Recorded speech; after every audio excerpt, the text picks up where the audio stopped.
do Senhor Jesus Cristo, a todos e todas. Uma manhã sempre muito gostosa, muito especial, de bons encontros. Estou muito feliz por poder celebrar uma comunhão num dia também muito importante no calendário cristão, né? Se trata da Páscoa, se trata de uma semana que chamamos de Semana Santa. Óbvio que a gente não identifica só a semana como santa, mas a nossa vida sendo uma expressão de devoção e de santidade em todo tempo, em todo momento. Mas é bom pensar também no calendário litúrgico, né, da nossa fé, entender a Semana Santa como algo de extrema importância para a nossa compreensão a respeito do nosso Deus, daquele a quem nós celebramos.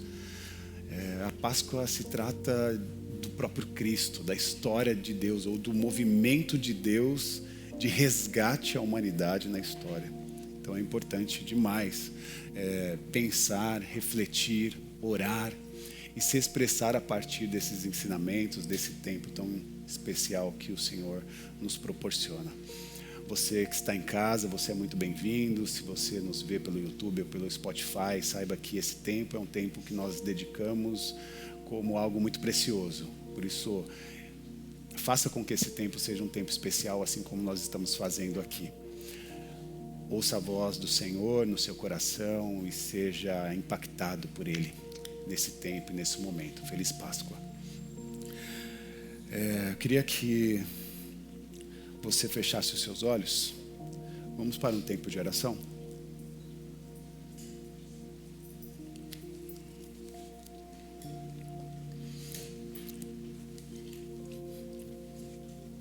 Te louvamos, Jesus. Te louvamos por esse dia, por esse tempo e por essa celebração. Nos debruçamos a Ti para compreender a Sua voz, a Sua vontade. Pedimos que o Senhor nos visite nesse dia e que o Senhor traga a nós a sabedoria necessária para que tudo que viemos a aprender seja fruto de aplicação em nosso cotidiano. Que a Semana Santa inaugure um calendário santo, um ano santo e aceitável do Senhor. Por isso, fale conosco, ajuda-nos, nos orienta, nos capacita a compreender tudo isso, toda essa dimensão, toda a esfera espiritual. E faça, Senhor, com que a transformação aconteça. Que a Sua ressurreição nos impacte mais uma vez. Em nome de Jesus. Amém. Amém. Ele vive. Viva a ressurreição do Senhor Jesus Cristo. Feliz Páscoa a todos. Páscoa. Semana Santa. Domingo de Páscoa. Nós já estamos há alguns domingos nos debruçando a entender o movimento que estamos dedicados a fazer diante do Senhor, que é esse movimento de esperança, esse movimento de renovação, esse movimento também de transformação do nosso interior, de ressignificados, e com profunda humildade diante do Senhor, nos despindo de todos os sonhos egocêntricos, né? E nos colocando diante do Senhor a ser ensinados por Ele, transformados e inspirados por Ele. Que o Senhor possa nos inspirar. Essa tem sido a nossa oração. E queremos construir esse caminho juntos. Queremos construir esse caminho espiritual compartilhando o protagonismo com os nossos irmãos e com as nossas irmãs. Queremos também que as nossas relações sejam sempre inspiradas por essa aproximação que temos com Cristo Jesus, o nosso Senhor. E chegamos à Páscoa.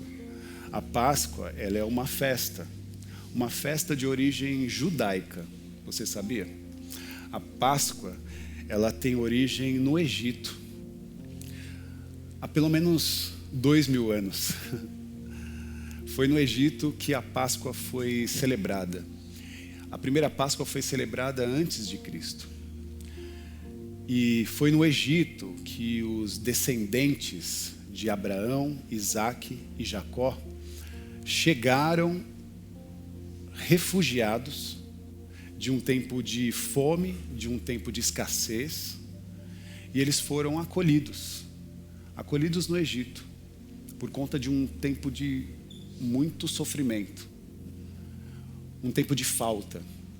Refugiados chegaram ao Egito, foram acolhidos por um homem que era hebreu, chamado José. José era o segundo homem, um grande administrador do Egito naquela época, e acolheu o povo hebreu na sua falta, no seu momento de sofrimento, de fome. Foi José que acolheu, e os descendentes, estes chamados hebreus, por uma divina coincidência, num tempo em que havia muita fome no mundo, quando chegaram no Egito, perceberam uma grande prosperidade. E toda essa prosperidade se explicava graças à forma como José administrava, né? José, o hebreu. Tudo isso acontecia, essa riqueza, essa prosperidade acontecia no Egito, graças à forma de administração que José, um hebreu, inspirado por Deus, fez esse grande trabalho. Por isso o Egito encontrado pelo povo hebreu é um Egito cheio de riqueza e de prosperidade. Foi no Egito que o povo hebreu foi acolhido, e foi no Egito que o povo hebreu se multiplicou. Foi lá que esse povo hebreu, que estava fraco, foragido, quando encontra o Egito, é acolhido como hóspedes de honra. Esse povo lá cresce, se torna um povo forte e poderoso. Mas havia no coração desse povo um senso, uma sensação de terra estranha, porque eles não eram de lá. Uma sensação que eles viviam naquele local como um povo estrangeiro, uma sensação de povo que não se sentia pertencente do lugar onde eles estavam. E é interessante perceber essa sensação de estar num lugar e parece que esse lugar não é para você, não é seu, não é fruto daquilo que de fato o Senhor te prometeu. Esse era o sentimento do povo hebreu naquele lugar, no Egito.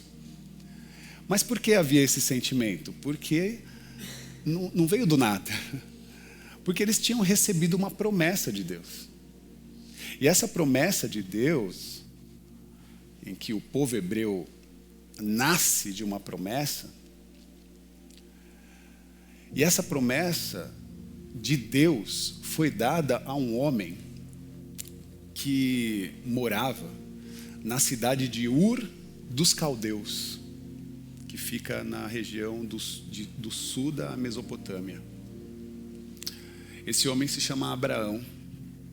E Abraão recebe uma promessa de Deus que sobre ele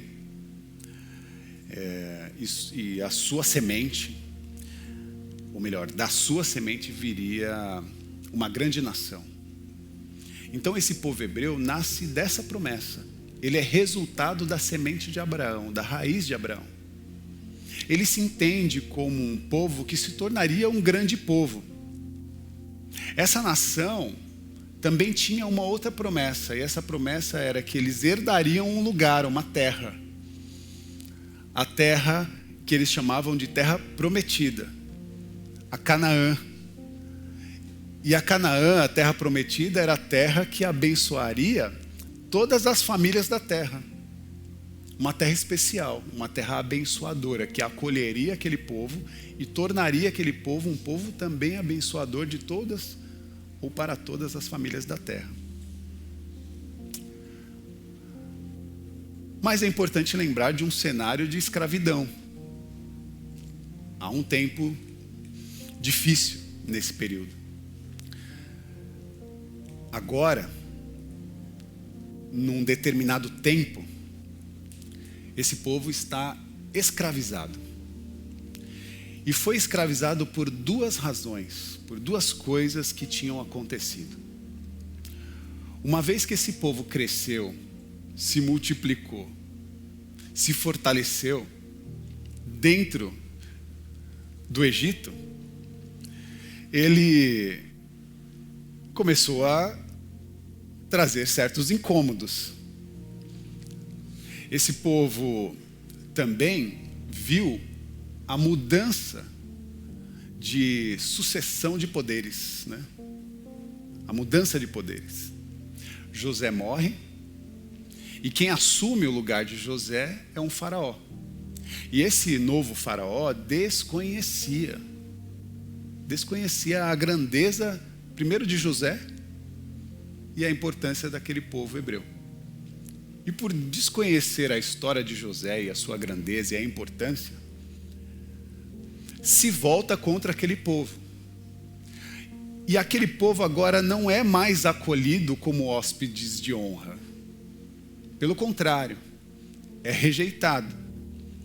E o poder impresso sobre aquelas pessoas demanda um regime de escravidão. Eles agora deixam de ser hóspedes de honra e passam a ser escravos, passam a ser escravizados e passam a ser compreendidos como um povo que oferece uma grande ameaça. Por isso, não são mais acolhidos e recebem a imposição de um regime de escravidão sem piedade. Esse povo agora vive angustiado, ele vive em conflito também com a sua história, e vive em conflito com a sua própria identidade. Imagina a situação, aprisionados num lugar onde eles não conseguem mais ver uma outra perspectiva de renovação e provavelmente questionando até mesmo as promessas que havia recebido de Deus. Eles estavam agora escravizados numa outra cultura, num mundo de outros deuses, de outras espiritualidades, em condições indignas, sofrendo com dor e vivendo também tempos de morte, né? Tempos de muito lamento. E aí, meus irmãos, é nesse contexto que esse povo é escravizado ou vive sobre as garras da escravidão por 420 anos. 420 anos o povo hebreu é escravizado nesse regime, a sua história de opressão, de lamento, 420 anos de escravidão. De dor, de choro, de lamento, de súplicas, né, diante do seu Deus. Esse povo agora escravizado tem uma resposta na história. Surge na história um homem chamado Moisés. Esse que eu chamo de libertador. Moisés é chamado por Deus para ser esse agente de libertação para o povo hebreu, que vivia sobre essas garras de escravidão, sobre esse regime de escravidão. E agora, ele é chamado para tirar o povo hebreu da terra do Egito, levando esse povo para a terra prometida, a terra que emana leite e mel, a terra de paz, de Shalom, onde o sofrimento não alcança, a Canaã espiritual, a terra prometida, o reino de Shalom. E Shalom nada mais é que a abundância de tudo para todos, a abundância de tudo para todo mundo, a bênção de tudo para todos e para todo mundo. Um reino de prosperidade, um reino de Shalom, é um reino de justiça e de paz para todos e todas. É evidente que toda libertação não é dádiva do opressor. Toda libertação, ela é uma conquista do oprimido. Nenhum opressor de livre vontade deixa sair o seu oprimido. Pelo contrário, é o oprimido que sempre toma a sua liberdade. A referência da minha frase é o Dr. Martin Luther King Jr. É o oprimido que conquista a sua liberdade. E qual é o momento? Qual é o momento desse povo? E como esse momento conversa conosco? A pergunta também ressurge aos nossos corações dizendo: qual é o nosso momento? Qual é o seu momento? Porque talvez você se sinta da mesma forma, num lugar ou num regime de opressão que parece não lhe dar oportunidade de visualizar um tempo novo, ou visualizar uma promessa que um dia lhe foi confiada por Deus e que você não vê possibilidades. Talvez você se encontre nesse lugar como um forasteiro, oprimido por alguma pessoa, oprimido por um relacionamento. Você pode estar vivendo uma opressão por uma fala, por uma postura negativa de alguém. Você pode estar vivendo uma certa opressão, até mesmo no seu emprego, no seu trabalho. Você pode estar vivendo algum tipo de opressão, diagnosticado em um sistema cruel, que nos retira direitos, nos retira a possibilidade de avanço, de existência, de vida. Talvez você possa também ser escravo da sua própria consciência, escravo dos seus próprios medos, escravo das suas emoções, dos seus pensamentos mal resolvidos. Por isso saiba que é o oprimido que conquista a sua liberdade. Esse posicionamento nos remete a um lugar de avanço, de ação, de tomada de decisão. O movimento de Deus é um movimento libertador. Ele chama um libertador para conduzir o povo, mas esse povo precisa sair. Esse povo precisa se levantar. Esse povo precisa celebrar a sua última Páscoa. A sua primeira Páscoa, né, e última no sentido de libertação de um local de opressão. A última praga que poderia advir sobre todas as famílias presentes naquele local tinha que ter um simbolismo. E na última ceia, morre um cordeiro imaculado. E a tradição judaica diz que eles precisam se alimentar, fazendo a sua última Páscoa, comendo todo aquele animal. Eles sacrificam aquele cordeiro imaculado, aquele cordeirinho puro.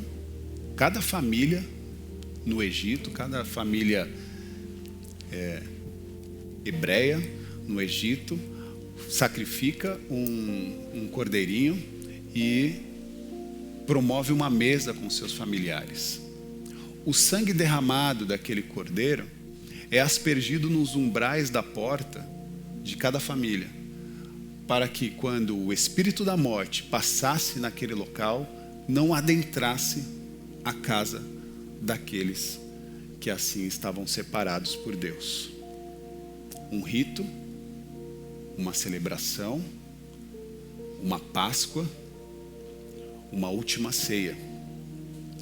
Uma ceia que, segundo a tradição, determinava que comessem todo aquele alimento, aquele cordeiro, inclusive as suas vísceras, e se sobrasse deveria ser compartilhado.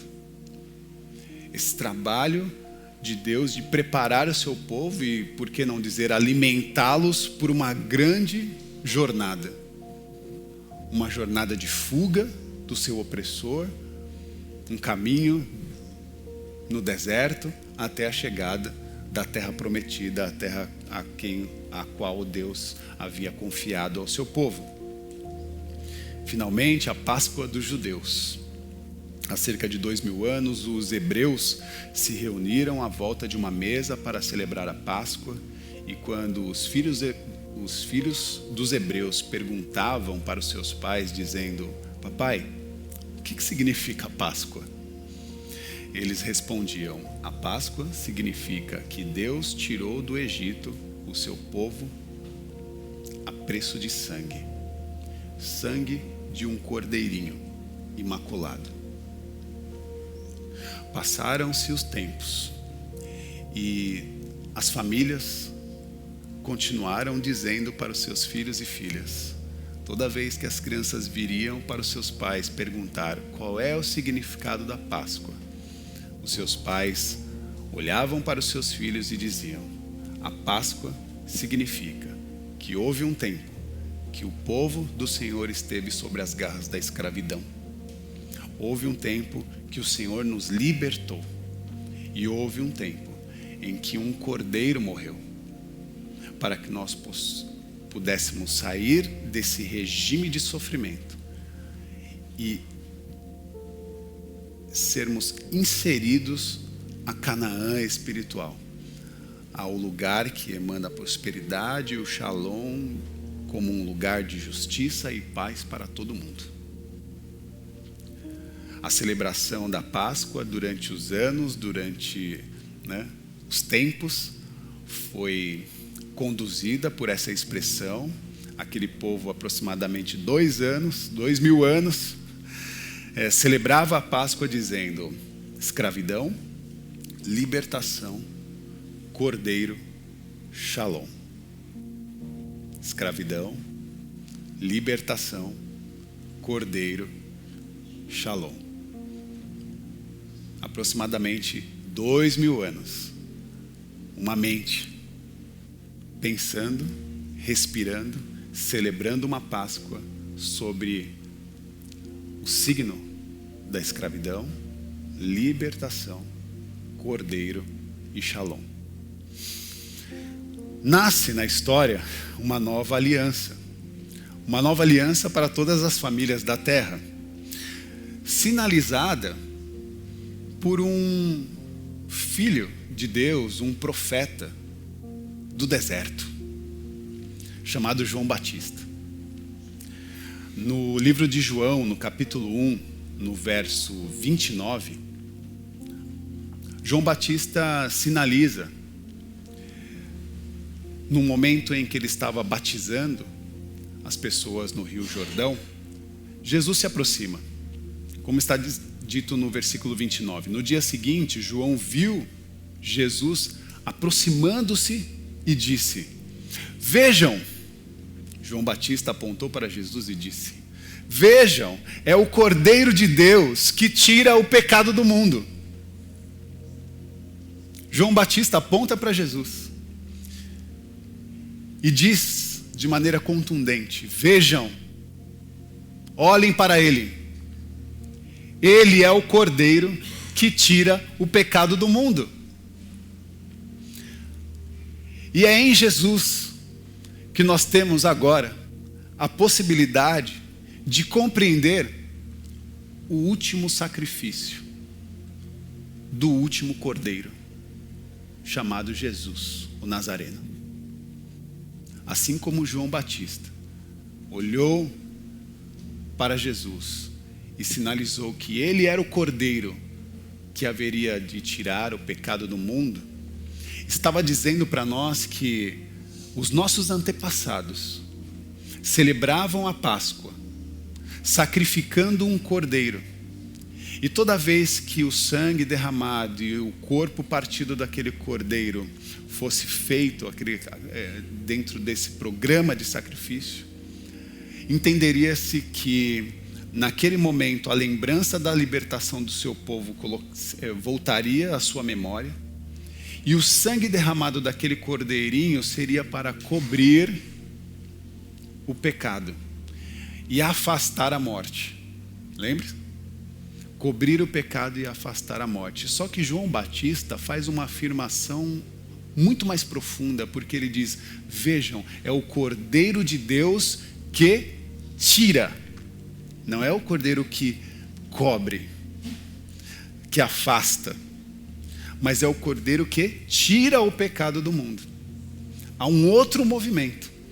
Não um movimento que nos protege de um mal, mas é um movimento que vai diante do mal e o dissipa. Este é o Cordeiro que tira o pecado do mundo. No livro de Lucas, no capítulo 22, lá no verso 14, nós lemos no domingo passado e eu torno a ler, Jesus substitui finalmente a celebração da Páscoa com os seus pares, com os seus familiares, com os seus discípulos. Quando ele diz, quando chegou a hora, no versículo 14, ele se sentou, é Lucas 22, 14, quando chegou a hora, ele se sentou com os apóstolos e declarou: vocês não fazem ideia o quanto eu desejei comer essa ceia com vocês antes de começar o grande sofrimento da minha missão. Será a última ceia, até que todos a comamos outra vez no reino de Deus. Eu acho esse movimento extraordinário. Jesus senta numa mesa com seus apóstolos e discípulos e diz para ele: vocês não fazem ideia o quanto eu desejei, o quanto eu esperei esse momento. 2000 anos de um povo celebrando uma Páscoa, replicando escravidão, libertação, cordeiro e shalom.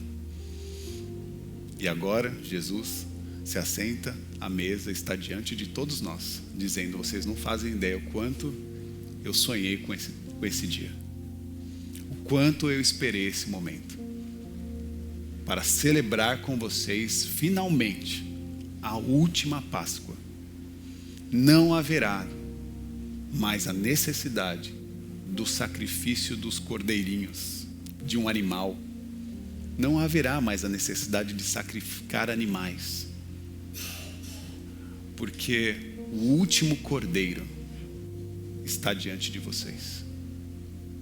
Eu serei sacrificado, eu serei dilacerado, o meu corpo será dilacerado, o meu sangue será derramado, e o meu movimento é único. Eis o Cordeiro de Deus que tira o pecado do mundo. A Páscoa de Jesus, meus irmãos, é a aliança não só mais para um povo, como foi para o povo hebreu, mas a Páscoa de Jesus agora é uma celebração de aliança para todas as famílias da terra. Lembra da promessa de Abraão? Chegou até nós. A Páscoa de Jesus é a Páscoa que reafirma a aliança de Deus, não só mais com o povo hebreu, mas com todas as famílias da terra. Chegou a mim, chegou a você, chegou a nós. E por isso nós celebramos essa data. Por isso nós celebramos esse dia, dizendo que de fato o Senhor inaugurou uma nova ceia, uma nova mesa, uma nova perspectiva. Por isso ele diz: será a última ceia, até que todos a comamos outra vez no reino de Deus. E o reino de Deus onde está, Rafa?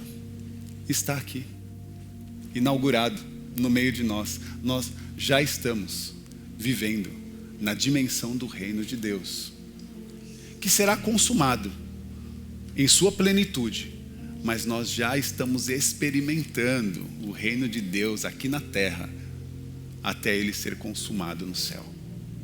É nesse lugar que nós celebramos as nossas ceias.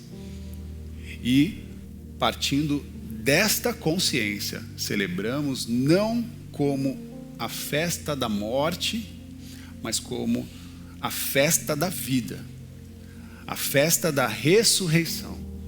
Eu vim para que tenham vida, disse Jesus, e a tenham em abundância. não é mais uma vida que acaba, que se dissipa por causa do mal e do pecado, mas é uma vida que agora celebra porque o mal foi retirado, o pecado foi dissipado. E o Senhor agora nos deu a oportunidade de viver uma vida plena, uma vida completa, uma vida eterna, uma vida com todas as suas notas e sabores, abrindo a nossa consciência para muitas possibilidades, até aquelas que ainda não nos chegaram. O Senhor está fazendo no meio de nós novas todas as coisas. Se você é cristão, você crê sim em vida após a morte. Você crê sim em vida após a morte, porque a morte não tem a última palavra. Se nós passarmos pela morte natural, saiba que do outro lado haverá vida. Haverá vida porque nós cremos no Deus da ressurreição. Cremos que o Senhor ressuscitou e também nos deu a oportunidade de ressurreições. A Páscoa é a celebração da ressurreição e a celebração da vida que nos alcançou na história, que percorreu a história buscando gente como eu e como você, que nos achávamos até indignos e não merecedores desse movimento. Mas quem somos nós para virar as costas para um Deus que está correndo a história a nos encontrar? A vida de Deus chegou e a vida de Deus acontece agora. Ele vive. Viva a ressurreição de Deus em cada um de nós. Feliz Páscoa e que Deus nos abençoe. Que essa mensagem, ela transborde o seu coração e que ela transpareça nos seus devocionais, na sua semana, porque saiba que a Semana Santa não para aqui, mas ela inaugura um ano santo e aceitável do Senhor a todas e todas. Que Deus nos abençoe. Feche os seus olhos. Nós te louvamos, Jesus. Te louvamos porque o Senhor é santo, o Senhor é perfeito e os seus caminhos são perfeitos. O seu movimento na história é perfeito. A lógica do seu resgate é perfeita. Compreendemos o seu movimento na história e diante disso nos curvamos a Ti, ressignificando a nossa existência, porque se antes éramos seres tomados pela morte, pelo sofrimento, pela dor, ou estávamos aprisionados pela garra de escravizações, hoje o Senhor nos dá uma nova consciência, uma consciência de seres livres, libertos de toda a maldade, de toda a opressão, de toda a dor, de todo o sofrimento. O Senhor enxuga do nosso olhar toda lágrima de dor e renova o nosso sorriso de alegria. Resplandece, Senhor, o nosso rosto e faz, Senhor, com que os nossos caminhos sejam discernidos no olhar. A minha oração, Senhor, nesse dia é celebrá-lo com gratidão por tudo que o Senhor tem feito, por tudo que o Senhor tem feito até esse dia e por tudo que o Senhor vai fazer. Celebramos o passado, que encontramos o seu movimento de resgate à nossa humanidade. Celebramos o presente, Ele está no meio de nós.